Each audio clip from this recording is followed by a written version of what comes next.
বন্ধুরা কেমন আছেন?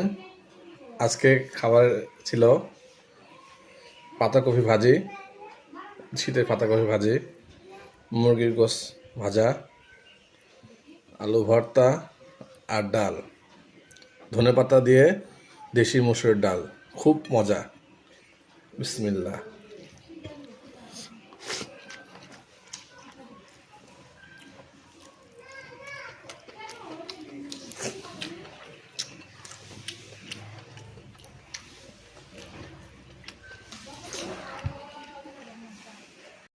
বন্ধুরা কেমন আছেন?